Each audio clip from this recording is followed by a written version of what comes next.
Avec deux députés qui sont aujourd'hui face à face. D'un côté, Philippe Ballard pour le Rassemblement national. Bonjour, installez-vous. Et de l'autre, Benjamin Lucas pour le groupe écologiste et social. Bonjour à vous. Nicolas Sarkozy, d'abord, un cadeau qui a été reçu par Emmanuel Macron vendredi dernier. Gérald Darmanin va le voir. Est-ce que ça vous choque, vous, Benjamin Lucas, ou pas? Oui, moi j'ai interpellé hier aux questions au gouvernement le garde des Sceaux. Il y a une offensive depuis une décennie de M. Sarkozy qui a le droit de se défendre. C'est pas le sujet, mais il y a une offensive qu'il mène, parfois même depuis des bureaux payés par la République, pour attaquer la justice, l'indépendance des juges, pour mettre en cause l'honnêteté des magistrats. Et en recevant, en faisant l'honneur d'être reçu à l'Élysée à quelques jours de son incarcération, le président Macron a validé cette stratégie, cette opération. Il s'est fait le relais de cette opération de déstabilisation de l'état de droit. C'est extrêmement grave. On est dans un moment quand même partout les démocraties vacillent, où la confiance de nos concitoyens dans les institutions vacille également. C'est un très mauvais signal. En tout cas, je crois que le président et le garde des Sceaux trahissent leurs fonctions et leur mission. Philippe Ballard, est-ce que ça vous choque, vous aussi, ou pas? Non, mais nous, Nicolas Sarkozy, on l'a combattu lors de la présidentielle de 2007, de 2012. Marine Le Pen et Jordan Bardella se sont exprimés. Ce qui nous gêne, nous, dans cette histoire, c'est l'exécution provisoire, puisque quand on fait appel, on est présumé innocent.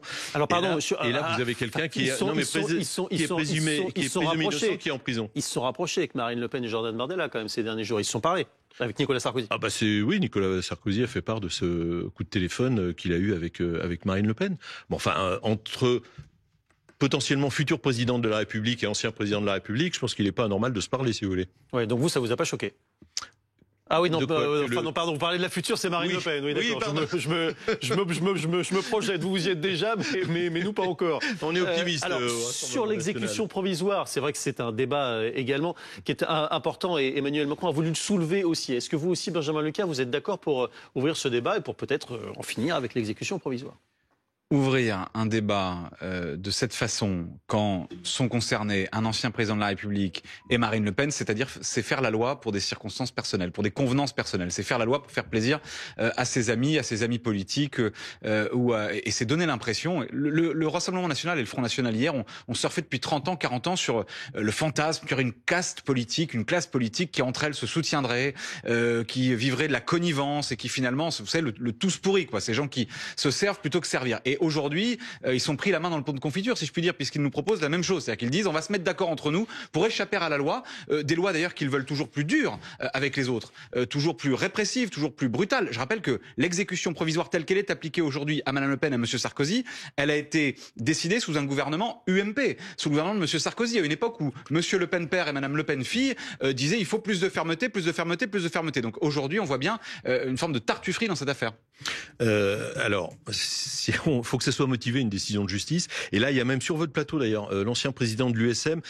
Là, je parle du 31 mars dernier, du jugement à l'encontre de Marine Le Pen, qui s'était étonné des attendus du jugement, parce que le trouble à l'ordre public, nous, on l'a pas vu. Là, en l'occurrence, encore une fois, on a combattu Nicolas Sarkozy, et peut-être qu'on pourrait continuer de le combattre si il refaisait de la politique. Mais enfin, on voit pas très bien où est le trouble à l'ordre public. Et puis le risque de récidive pour Marine Le Pen, déjà, elle est plus eurodéputée, donc il y en avait pas. Donc tout ça, ce sont des arrangements politiques. Encore une fois, on met pas tous les magistrats dans le même panier, selon l'expression populaire, mais quand on tombe sur un magistrat syndiqué au SM, syndicat de la magistrature, c'est le fameux mur des cons, et qu'on est, on va dire, de droite pour simplifier le langage, on a du souci à se faire. Après, il y a des magistrats qui sont sous protection policière, c'est donc qu'ils font très bien leur travail, notamment ceux qui luttent contre les narcotrafics. Moi, je trouve que cette mise en cause de la justice, elle est hallucinante. Et M. Ballard n'a pas les mêmes propos, le Rassemblement national n'a pas les mêmes propos à propos des policiers qui ont perquisitionné chez M. Sarkozy, qui ont investigué pendant des années, pendant une décennie. On ne parle pas là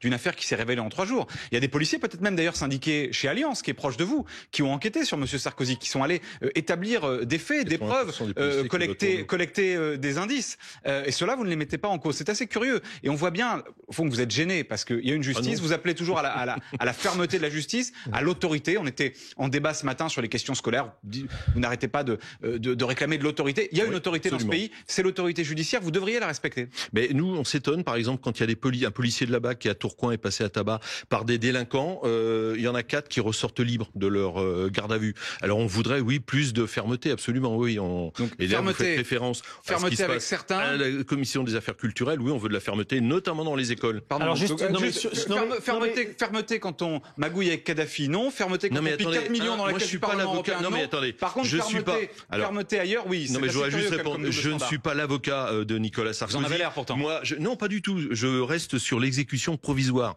Point final. Moi, je suis pas magistrat, je suis pas enquêteur. Je ne connais pas le dossier. J'ai lu comme vous la presse. Bon, visiblement, il y a des soupçons qui font qu'il est condamné. Voilà, j'en dirai pas plus. Je suis pas son avocat. Pour Marine Le Pen, il y a un procès en appel et elle démontrera son innocence. Mais c'est une interprétation du règlement intérieur du Parlement européen. L'argument de Benjamin Lucas, c'est de mettre sur le même plan la délinquance violente et la délinquance au col blanc. Est-ce que vous mettez ces deux formes de délinquance sur le même plan ou pas? Je reprends les deux exemples. Trouble à l'ordre public, risque de récidive. Il peut même y avoir, dans les attendus d'un jugement, on incarcère, même si la personne fait appel, parce que ce sont des narcotrafiquants. Ils peuvent détruire des pistes, ils peuvent faire pression sur des personnes. Tout ça, ça doit être motivé. Mais encore une fois, si je reprends l'exemple du jugement du 31 mars dernier, je vois pas où est le trouble à l'ordre public et le risque de récidive de Marine Le Pen.